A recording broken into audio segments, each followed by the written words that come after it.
I've been fishing my whole life. There's something about the stillness of the water, the rhythm of casting and reeling, that's always felt almost meditative. But after what happened that night, I don't think I'll ever set foot near a body of water again. It started as just another solo trip. I had taken my old boat out to Blackwater Lake, a place tucked so deep into the woods that barely anyone knew about it. That's what I like most about it. No tourists, no noise, just me, the water, and the fish. But there was something eerie about Blackwater, something I never really paid much attention to before. The way the mist clung to the surface, the unnatural silence, the fact that even the birds seemed to avoid it. That night, I was set up in the middle of the lake, lantern flickering beside me, my line drifting in the water. I wasn't catching much, just a few small ones. Then, around midnight, I felt it. A pull strong, unnatural. My whole rod bent. The reel whined as the line was stripped away faster than anything I'd ever hooked before. My heart pounded. This was the kind of fight fishermen dream of. I braced myself and pulled back, but whatever was on the other end was unbelievably strong. It yanked hard, nearly pulling me overboard. I dug my feet in and fought, but as I did, something changed. The air got colder, and a strange smell, like rotting seaweed, filled my nose. The mist thickened, curling around the boat like grasping fingers.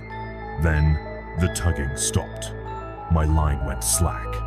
I reeled in quickly, my breath shaking. And when I pulled the line out of the water, my stomach turned. There was no fish, no hook, just an old, tattered piece of fabric dripping with black, murky water. It looked like a part of a jacket with buttons, military buttons. Confused, I looked around, but the lake was still, the fog swirling over its surface. My instinct screamed at me to leave, but I hesitated. Maybe I had just snagged some debris. Maybe my mind was playing tricks on me. So, like an idiot, I cast my line again. The moment the hook hit the water, something hit my boat. Hard, the entire vessel rocked violently. I grabbed onto the sides, my lantern nearly tipping over.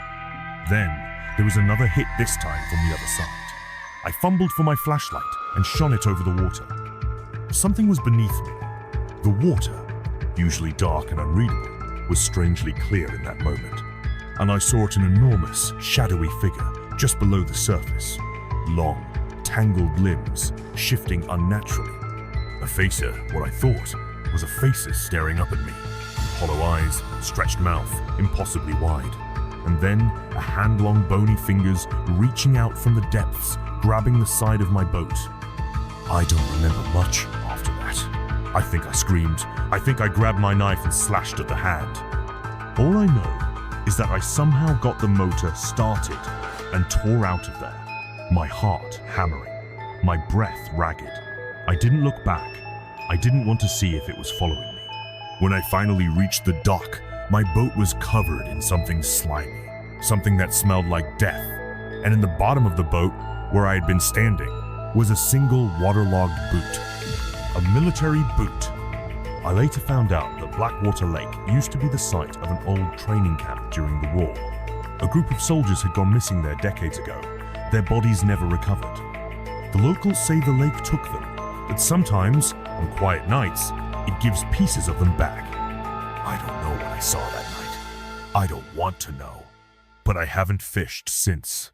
And I never, ever will again.